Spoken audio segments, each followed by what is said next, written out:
Nation of Fit and 10, welcome to day 15 of the challenge. And we're going to talk to you more about why having enough calories matters. And so let's get into it. Okay, so what happens if I do this whole diet thing and then this whole exercise thing and nothing happens? Should I stop? Well, first of all, there's no such thing as nothing happening. Of course, none of this is done in vain. But what you might encounter is the thoughts that nothing is happening. And this is typically what happens in the first 2 weeks or so. Definitely the first week, where people want to see a change in their body weight of 4, 5, 6 pounds. And if they don't think they've made any progress. Or even if their weight stays the same, they don't think there's any progress.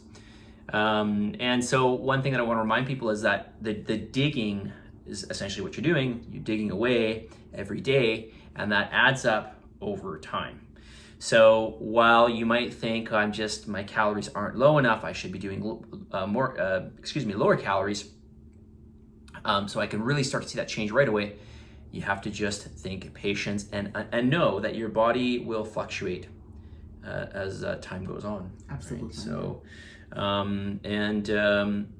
some of the things that are going to affect your body weight are things like sleep, cycle. Pardon me? Menstrual cycle. Oh yeah, absolutely. Menstrual cycle. Water. Yeah. So sorry, when I mentioned about sleep, I meant the amount of sleep that you get. Stress. Oh yes, that's a big one. Salt intake. What are some other things? I can't think of any. Carbohydrate intake. Sure. Yeah. There are several things. There's other hormones too that are going to affect the amount of water that we hold. So absolutely. So do you want to tell us more about the thyroid?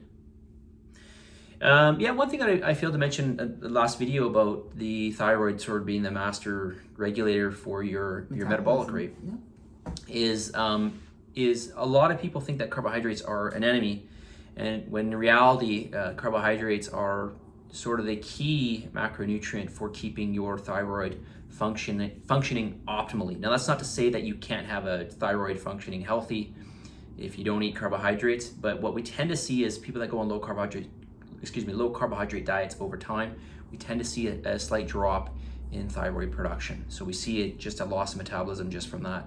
So for any of you out there who are fearful of carbohydrates, don't be. Again, it's all about happy medium, right? It's all about happy medium. I thought it was happy consistency. medium. It's about everything. No, but that's true. But they go hand in hand, right? It's being That's consistent correct, yes. with something at a reasonable amount, right? All right. Consistency and a level of reasonableness. All right. You wanted to talk about fuel for training. Well, we kind of touched upon this last day, right? But just having enough energy for your training, right? This is really important. Because if you can't have effective workouts, then you're not going to see as much results. And part of having effective workouts is getting enough energy. That's right. So we want to make sure we get enough energy, enough calories. And then they're protein sparing. Yes. So not only is getting enough calories helping to spare lean body mass, but it's actually protein sparing, the dietary protein sparing, meaning we are eating protein right now. Well, we want protein, dietary protein, to do its function. And if we don't get enough calories, so we could just make the argument, well, protein's really important, let's just eat protein. You are just paying for a very expensive fuel.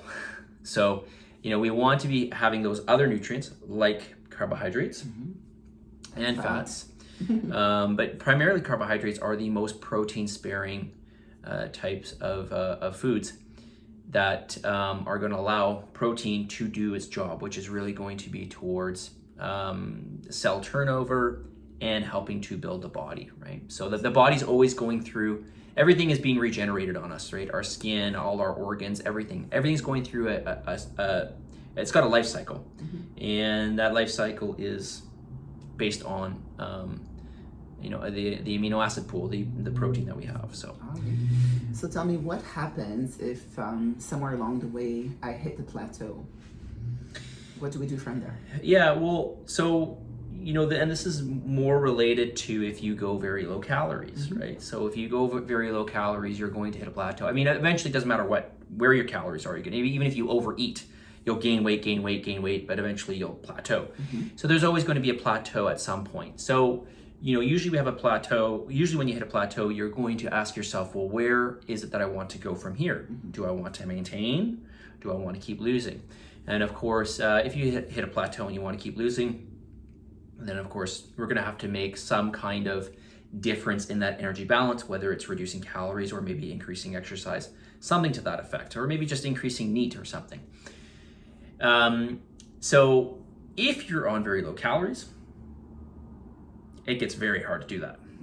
Okay, so this is another argument for having higher calories. You have more to pull from if you want to make a dietary change. And remember, dietary change will have the biggest impact on your results.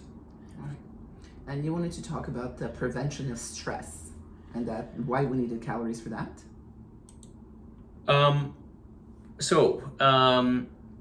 What kind of stress are we talking about? Yeah, I mean, if you go on very low calories, this is a stress on the body. Yeah. So really when you're going through your daily life, there are so many things that are going to be disrupted. There's going to be events that you go through that are stressful and some that are non-stressful. But basically, we don't want to have this situation where the amount of stress that we're placing on the body outweighs the non-stress, right? So when you go very low calories, that is a massive stress you're placing on the body. The body is going to do everything it can to try to offset that stress, and with that will come negative consequences. Okay, and then we talked about some of those negative consequences. But ultimately, putting those physical negative consequences, loss in lean body mass, etc. We talked about all that in the previous video. Just the mental stress that comes along with that. So, ultimately, what we want to think about here is getting in enough calories with enough nutrition, right? We want the nutrition. We've got to think about nutrition. We've got to think about eating for purpose. Right. Okay. Are we done with this topic?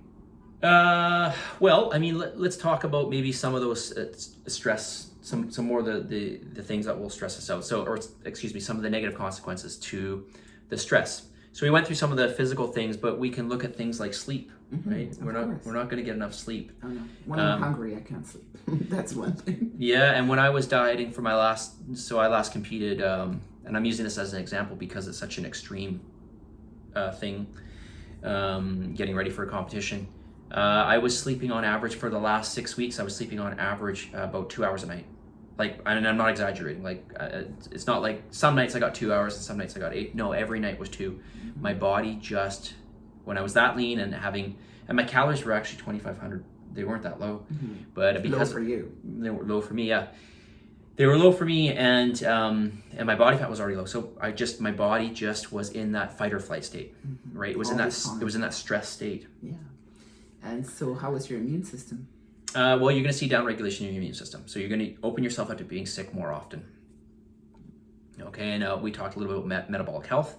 We want that, specifically when we're talking about metabolism, we want it to be as functioning as inefficiently as possible, right? Burning as many calories as we can per day, not less. That doesn't make sense when we're trying to maximize body composition. Yeah, I don't think we speak enough of micronutrients, right? Instead of macronutrients. Like if you don't eat enough food, what happens to your micronutrients intake? Yeah, you're getting less micronutrients. You're getting less phytonutrients. You're getting less, fiber. You're getting less nutrition altogether. This is stress on the body. Your body needs a certain level of nutrients, and we can get through supplementation, but nothing is as good. Nothing is as good as getting it through. Exactly, whole foods. Yes. And do you remember how angry I get when my calories are low? Oh my God, my mood is through the roof. Yeah, different person. But this is also a combination of low calories, low body fat. So, but ultimately, we want a lifestyle we want to follow a lifestyle that reflects what we're trying to to achieve. Absolutely. So if you follow something that is, extreme, expect it to be short-lived and expect to have a rebound. Absolutely. Okay. And one thing I don't think we talked about in the last video here, just to mention, I don't know if we did or not, but let's just mention it here.